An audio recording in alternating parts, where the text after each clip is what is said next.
All right, how's it going? Welcome back to another video here in the series on mechanics and relativity. We are still working through this section here on forces, and we're almost done with the section. This is the last video in the section. But to quickly just recap what we talked about last time, we had, well, I guess a couple of different pictures to display or to highlight two different types of common forces. And this was the picture that we ended off at, right? Where we had sort of a ramp right here. So that's kind of what this diagonal line represents. It's some angle theta above the horizontal. And on this ramp, we have a block or some just object that has a mass m, right? And regardless of whether the block was moving or if it was stationary, there was a lot that we could say about this block in terms of the forces that were acting on it. And we've already talked about the gravitational force, mg, the force that's acting down due to the fact that the block has mass and the Earth has mass. So they are gravitationally attracted towards each other. So that's kind of this arrow right here describing one of the three forces acting on the block. But there are also these other two arrows right here, right? And these were the sort of center points of the last video. This first arrow denoted with the uppercase letter N, that was the normal force, right? And the normal force essentially can be thought of as a force which opposes motion in the direction that is perpendicular or normal to a given plane. So in this case right here, the plane that we are referring to is the plane made by this ramp right here. And the reason why the block is just staying on the ramp and why it's not falling further into the ramp, it's not breaking the ramp, is because there is a normal force from the ramp on the block, right? So that's how we could think of the normal force. It opposes motion in the direction perpendicular or normal to the plane. Then we also had this force right here, which I guess I'm somewhat vaguely drawing with just the letter F. This was the force used to denote the friction force, right?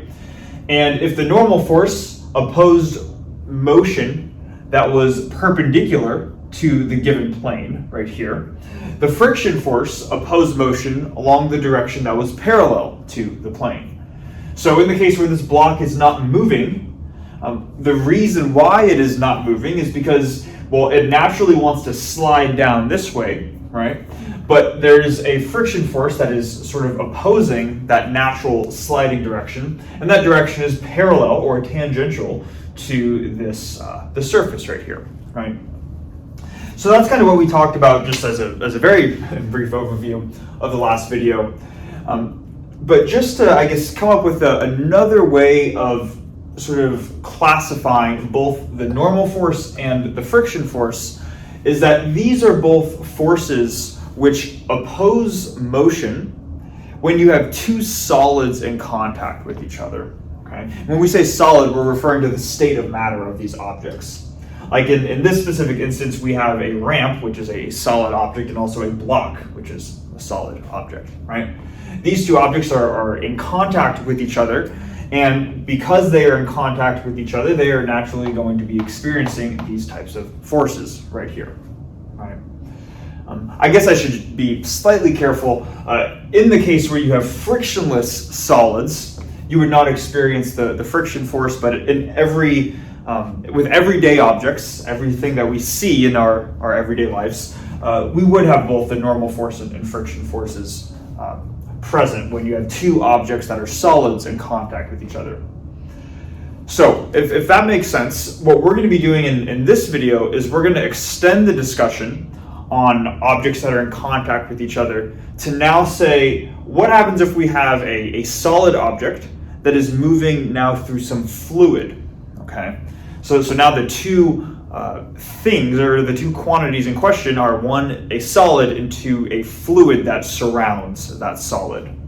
It turns out that there is a effective friction force associated with when you have a solid object moving through a fluid, and that is known as the fluid drag force. Okay. So that is going to be the main sort of topic of the video. We're going to first talk about what are just some basic properties of fluids, just to kind of get the ball rolling. Then it turns out that, kind of like friction, where there are two sort of general cases of friction. Remember in the last video there's both kinetic and static friction.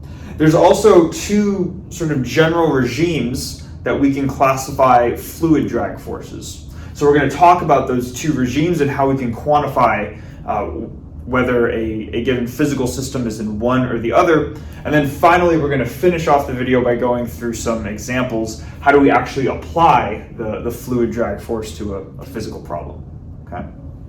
So hopefully that makes sense. I'm going to erase the board, and then we're going to start by just going through some basic concepts in fluid mechanics. Okay, so what we have here is sort of a cartoon drawing of what's supposed to be a fluid, this blue wavy line within a container right here. But before we get to that, I want to just describe, I guess, even what a fluid is in the first place. After all, if this is supposed to be a video on fluid drag, it makes sense that we talk about what a fluid is, at least at a base introductory level. And I do this too because when I was first learning about states of matter, I was a little kid, probably like 5 or 6 years old, and I was told that there are 3 states of matter, and there were solid, liquids, and gases, right? And of course, that's not quite the entire picture, that there are only 3 states of matter. But naturally, when you first hear about fluids, if you're thinking in the context that there are 3 states of matter, fluids is not any of the words solids, liquids, or gases. So it might be a natural question of, where does fluids fall within those general categories, right? And broadly speaking, we can think of a fluid like this. So a fluid is not a discrete object, like something that I'm picking up with my hand, like a marker, like this. I can just pick it up, put it down. That is the object. A fluid is not like that. Rather, it is a continuum type substance, okay? And even more specifically, it is a continuum type substance which is constantly changing its shape due to the surrounding environment. So depending on if you put that fluid in a bowl, it will take the shape of that bowl. Or if you were to dump the fluid on the floor, now the fluid spreads out in whatever shape it has on the floor. Depending on the surrounding environment, it will change its shape. And that's kind of one of the defining properties of a fluid. Now, one example of a fluid is a liquid, like this cup of water right here. This cup of water has a fixed volume associated with it. We could measure the volume of the water in this cup. But the main thing that makes this a fluid, again, is the fact that as I change its surrounding environment, as I kind of just wiggle this cup around, we can see that the fluid is changing its shape. The water itself is literally transforming based off my movements, these slight movements of the cup. And if I were to be more drastic and pour the cup over, the water would flow out of the cup, right? So fluids, or rather liquids, are one example of a fluid. Gases are another example of a fluid. So whether we're just talking about the surrounding atmosphere, the air that we breathe, or if we're talking about helium gas, the thing that goes into filling up a balloon, those are examples of fluids. But unlike liquids, which have a fixed volume, gases are allowed to change their volume. They're allowed to expand and contract depending on various other properties of the gas. So both gases and liquids fall under the categories of fluids, but fluids even generalize beyond just what we would think of as a traditional liquid or a traditional gas. Some more, I guess, quote unquote, exotic or non-traditional examples of fluids that are still everyday objects would be, or everyday substances, I should say, would be like if we're looking at toothpaste or shampoo or shaving cream or one of those types of substances.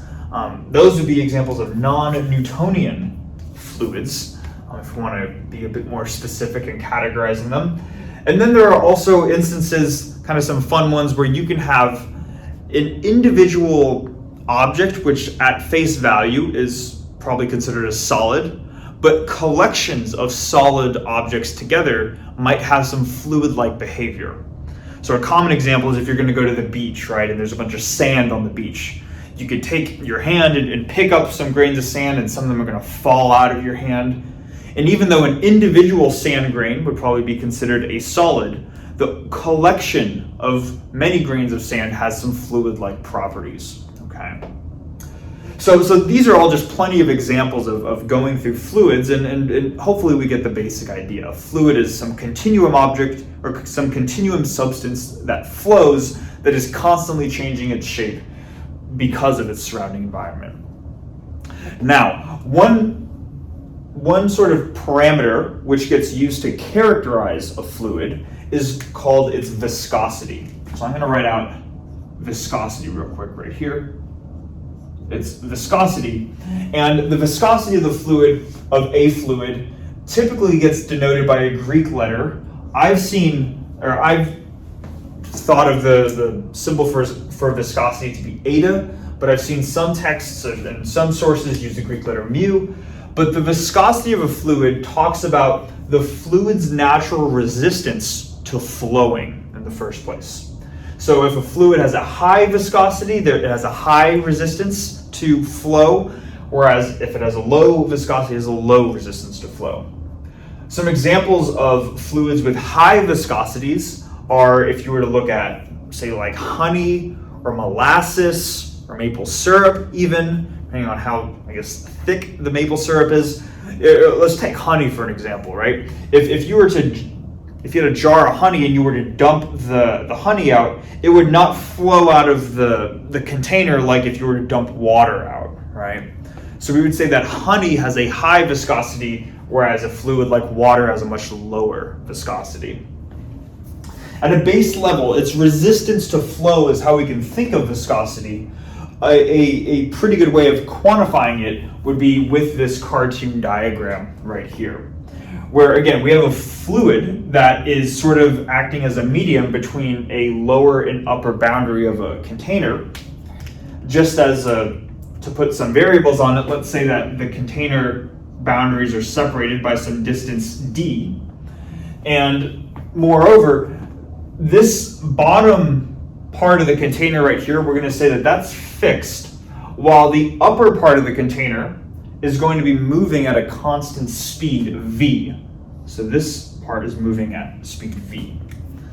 Okay, so hopefully we see the picture, right? If this is the lower part of the container, this is the upper part, the picture goes like this is still while this is constantly moving, and the fluid is between them. And you can imagine as this upper surface is moving, it is essentially sort of coming in contact and grinding up against this intermediate fluid right here. And the fluid is going to resist this upper boundary moving at a constant speed. So if we want to keep this upper boundary moving at a constant speed, we're going to need to apply some force to it.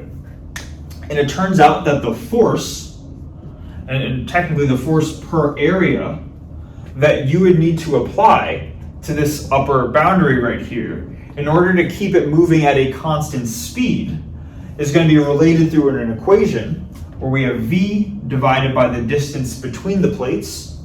So the greater the distance between the plates, the less force that we would naturally feel. But we have sort of this ratio right here, and then we also have the viscosity, eta, where I guess in this context, eta refers to something called the dynamic viscosity. It turns out there are different ways of defining the viscosity, but this would be the definition for the dynamic viscosity. And the basic idea, what I want to get across is that hopefully we see that the higher the viscosity, so a fluid like honey, if honey was contained within here, it would require a larger, as we increase eta, we're going to need to increase F. We're going to need to apply a larger force to keep this upper wall moving at a constant speed. There's more of a resistance between the solid and the fluid if the fluid is more viscous. As opposed to if this was just water, now eta has a lower value and it would require less force to keep this upper wall moving at the same speed. All right. So hopefully that makes sense, at least at a basic level, what a fluid is, and also kind of in a conceptual sense what the viscosity of a fluid is. The reason why I'm bringing up the viscosity of a fluid is because this can be used to help us understand the two main regimes of fluid drag. So that's what we're going to talk about next. I'm going to erase this board, and then I'm going to write out the two main regimes of fluid drag, and we're going to sort of examine those two different regimes at the same time.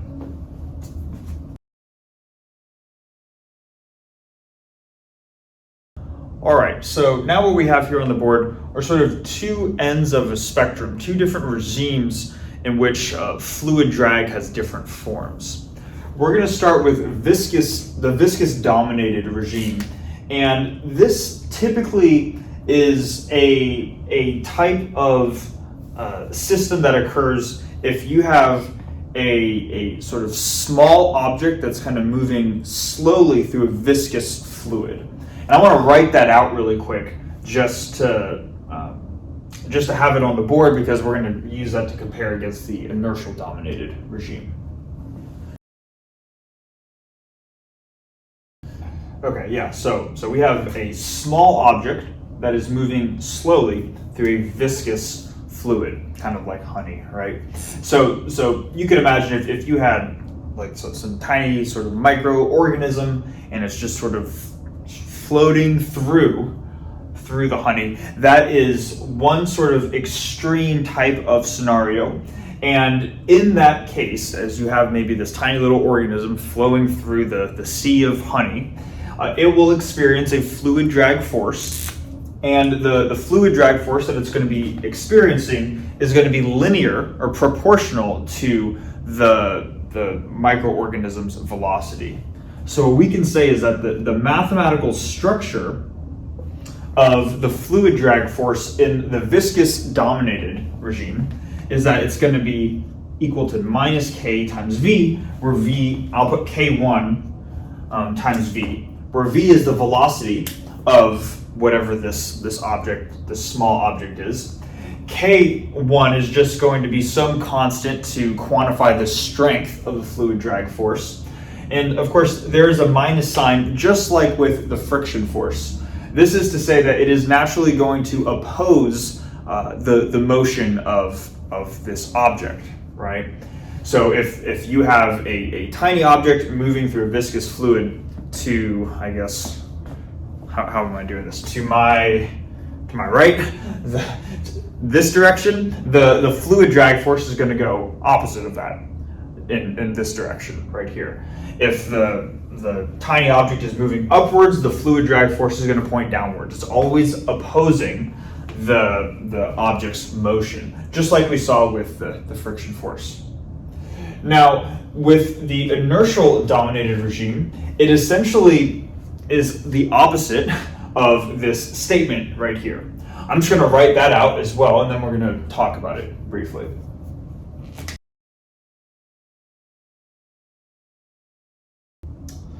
Okay, so in this other regime, the inertial dominated regime, we essentially have the opposite statement right here, right? And again, these are supposed to be two ends of a spectrum where the fluid drag takes on a different mathematical form in these two different regimes. Here it says that we will have an inertial dominated type of fluid drag when we have a large object that's moving rather quickly through a less viscous fluid. So by large, we simply mean some sort of macroscopic object, like an object that you could hold in your hand, if not larger. Kind of a quick example is if you were to throw a baseball, and as the baseball is traversing through the air, that baseball is the large object. Assuming you're throwing it relatively quickly, it's moving quickly through a less viscous fluid, which would be the air. That would be a case where that ball experiences some fluid drag, and the fluid drag that it would experience in this regime right here, the fluid drag is going to be still have a negative term. It still opposes the direction of motion. But now this time, rather than being linear in the the object's velocity, it's going to be quadratic in the object's velocity. And the way that we typically denote this is that we say, okay, it's going to be equal to some constant describing the strength of the fluid drag force times the magnitude of the velocity squared. So you get this quadratic dependence in the drag term. And then to make sure that it's a vector, it's pointing in the v-hat direction, the unit vector pointing wherever the object's velocity is. Okay. So it's kind of interesting that fluid drag can take on different mathematical forms depending on what type of physical scenario you have.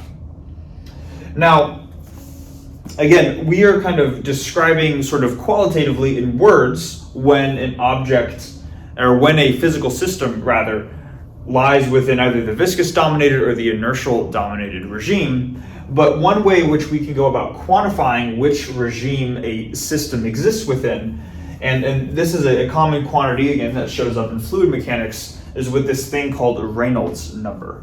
So I'm just going to write out Reynolds number, hopefully spelled right, Reynolds number. It's typically denoted with just the letter R, and it's defined by this ratio right here, where we have rho VL over eta. So in this case, rho is going to be the density of your fluid. V is the speed that the object is moving at, the solid object, as it traverses through the fluid medium. L is a characteristic length describing essentially the size of your overall system.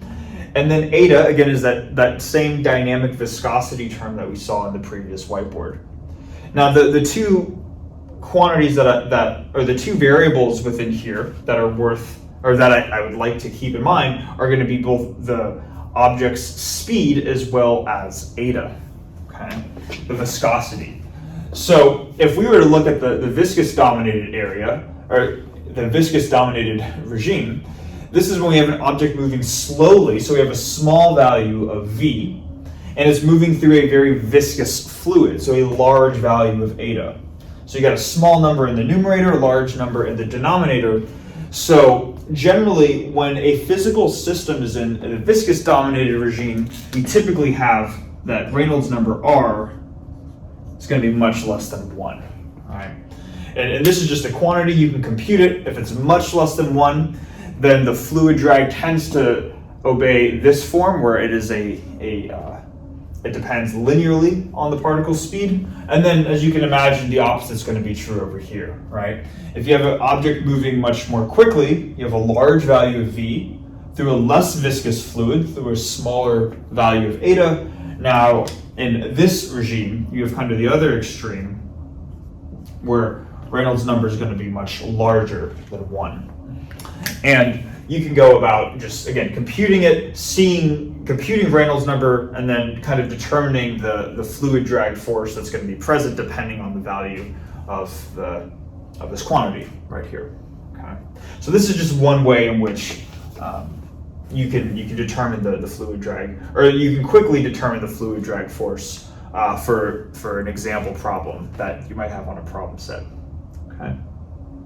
So hopefully this makes sense. I realize a lot of this is kind of just a base overview of fluid drag.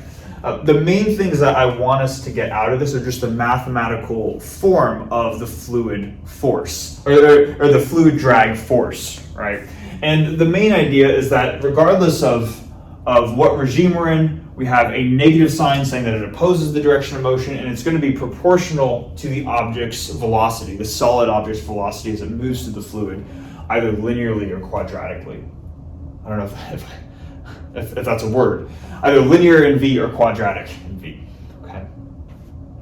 Now, assuming that makes sense and that we understand that's how the fluid drag force is defined mathematically. We're just going to go through one example just showing how we could apply this to a system that has a fluid drag force exerted on it, and we'll call it at that point.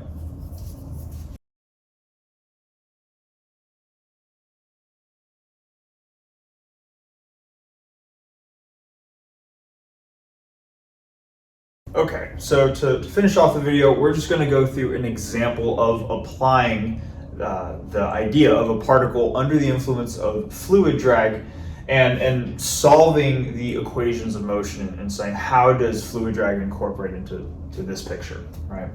So here we have a particle in a gravitational field under the influence of, in this case, linear fluid drag with initial conditions saying that whatever our particle is, it starts at the origin, so its position at time 0 is the origin, and it has an initial velocity of u. Okay, and this is really to say that this is talking about a particle under the influence of fluid drag, but this is going to be true for whatever your system is, and you're going to see examples of this on the example sheets where you have some particle that obeys some equation of motion, and the first thing you want to do is to set that equation of motion up. The starting point is typically Newton's second law, where you say that m times a, mass times acceleration, is the sum of the forces acting on it. And again, acceleration is the second derivative of position, so we can write ma as mx double dot. And then what we need to do is say, okay, what are the forces acting on our particle? Well, the particle exists within a gravitational field, so we know that there's going to be the force of gravity on the particle, and then it's also under the influence of linear fluid drag. So in this case, we would also include a term that has a minus sign, again, because fluid drag has a minus sign, some constant of proportionality just to denote the strength of the fluid drag force. And then because it's linear, it's the linear regime, we're going to have a fluid drag that is linear in terms of the velocity of our particle. Okay, so this would be how we would set up the equation of motion. Maybe one more step to I guess simplify, or not, well, just to rewrite this equation. X double dot is the acceleration of the particle. It's the second time derivative of the position. Another way of expressing the acceleration is the first time derivative of the velocity.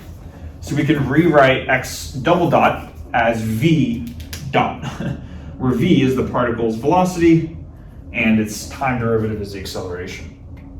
The reason why we're doing that is because there's already a factor of v that would show up just from the fact that we have a fluid drag term in the first place. Then it's just a matter of solving this equation of motion right here. It's just solving a differential equation. Before we do that, the lecture notes have a pretty cool way of going about solving this. I just want to quickly comment on the fact that it might seem like we're not doing a whole lot here that's new. We're kind of just plugging in a fluid drag term into Newton's second law. And that's almost the point, actually, of the example. It's to show that no matter what force you have, you can come up with any type of force that you want. And we've seen quite a few now up until this point of some common ones, whether it's fluid drag, a magnetic field, some sort of friction term or whatever. But you could manufacture some sort of force. And if you want to see how that influences a particle's equation, or if you want to see how it influences a particle's motion, you would just go through the same process where you start with Newton's second law, then you write this as a second order, or I guess in this case a first order differential equation. Or if you were to write it in terms of position, it'd be a second order differential equation. And then you just add on more terms depending on what forces you have that are acting on your particle. There's kind of this systematic process that starts to become somewhat routine once you start to do a lot of these problems. This is just an example where that extra force that goes into this summation happens to be a fluid drag term as opposed to some other term. Okay. Now so hopefully that makes sense. But let's go about solving this now.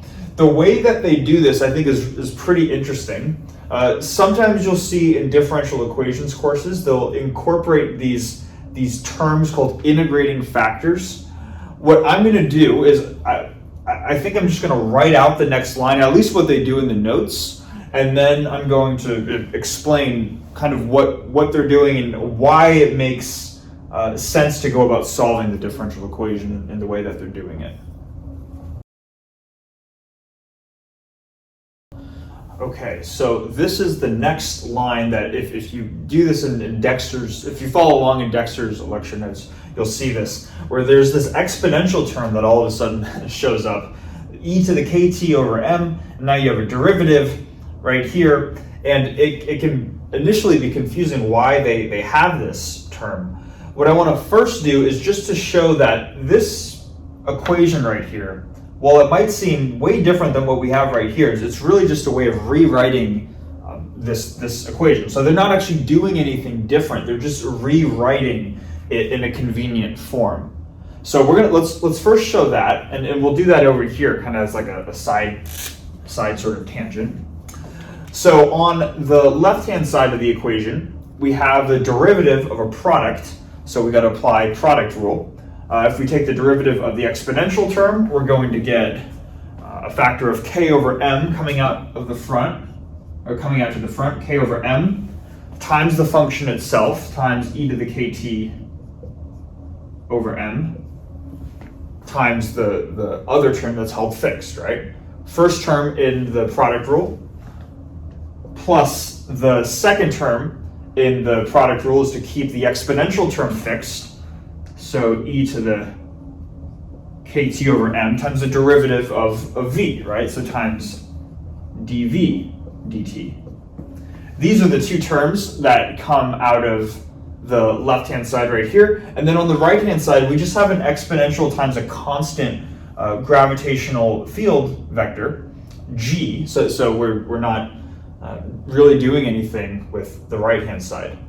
So our equation now is, this is our left-hand side equals this right-hand side, e to the kt over m times g. I realize it's maybe not quite enough space, but hopefully we see that, right? These two terms are the left-hand side equals the right-hand side. Now, within this equation, every term has this exponential factor, so the exponential terms cancel out, and let's see what we have left over. Within this first term, we have k divided by m times the velocity vector v. So we have k over m times v plus the derivative of v, dv dt. Maybe I'll just put v dot, right? It's the same thing. Equals now just g by itself.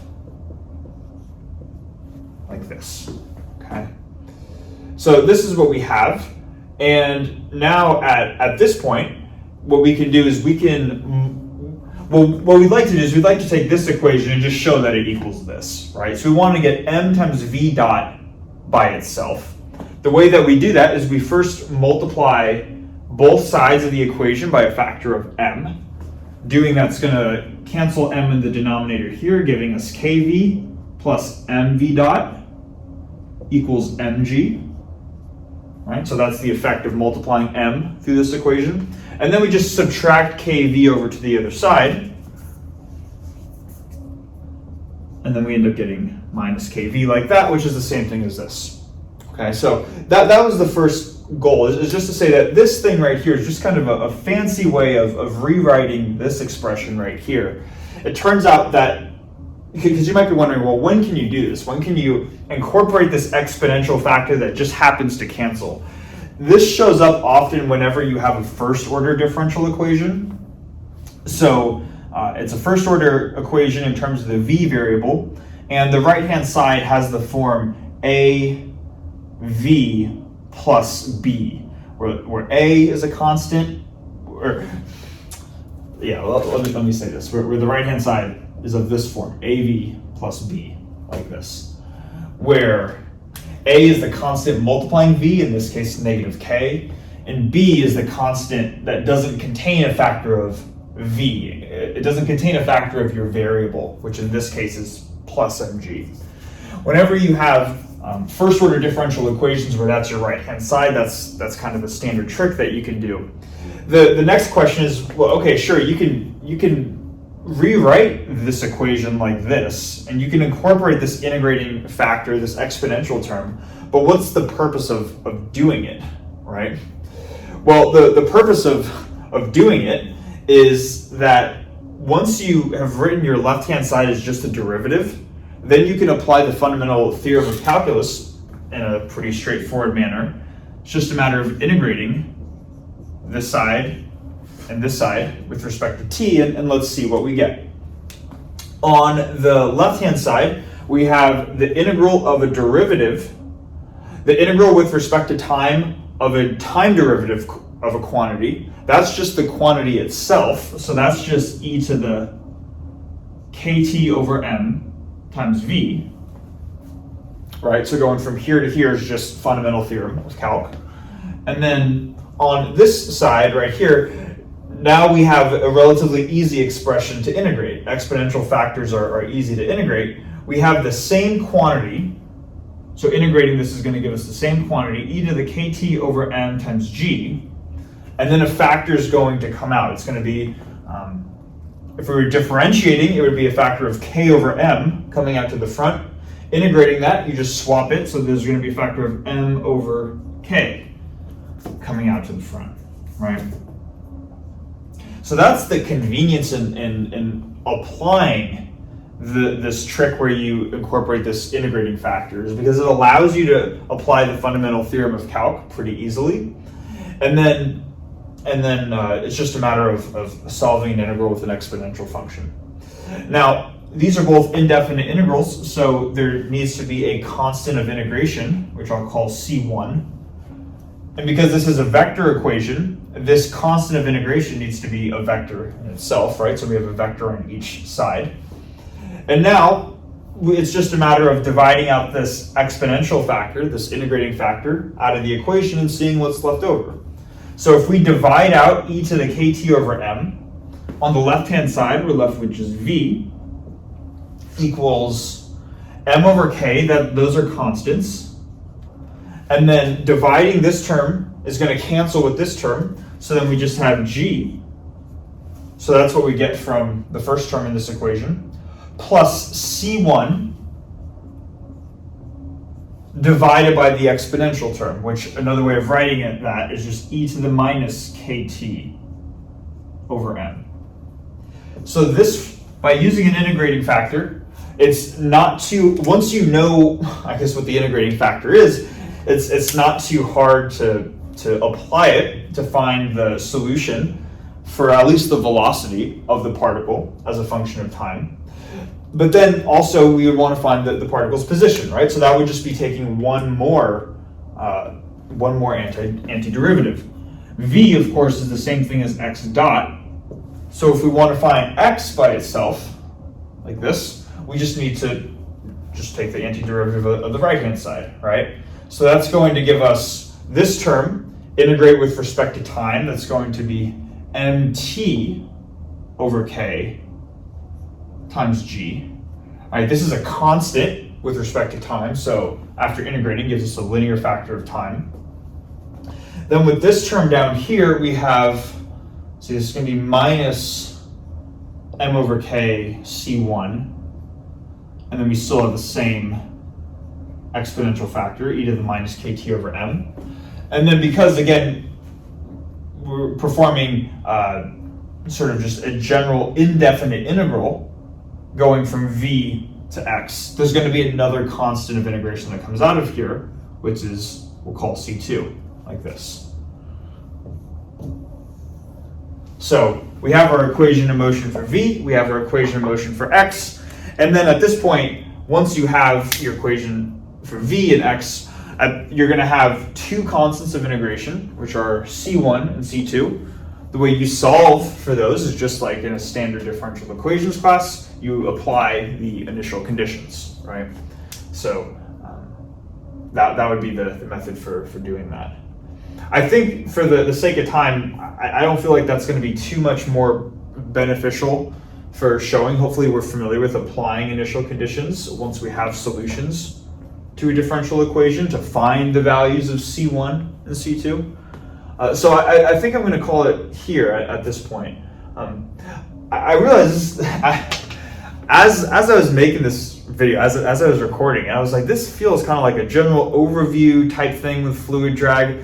I'm not sure, admittedly, if this feels like it's the most detailed or useful video, but I almost want to say that the main thing that is worth getting across in here is that no matter what we call the force, I'm going to reiterate this, whether we call it fluid drag, whether we call it some weird friction term, whether we call it some harmonic force due to pushing back and forth, whatever terminology we come up with for a force, the mechanisms which we use to find a particle's motion from that force is always going to be the same. You always start with Newton's second law, then you just write out m times x double dot equals, and then whatever forces act on it. No matter how weird those forces seem, they're going to have some mathematical formula.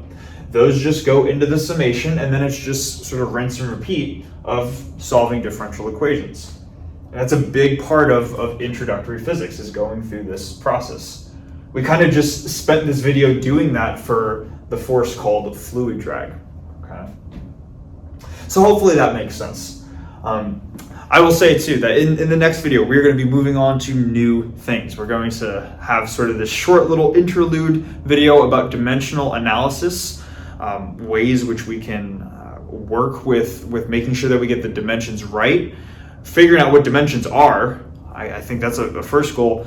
How do we make sure that quantities have the correct dimensions, and how can we use dimensions to solve problems? So all of that's going to be in the next video before diving into stuff in a little bit more detail. So yeah, thanks so much for watching, and I'll see you in the next one.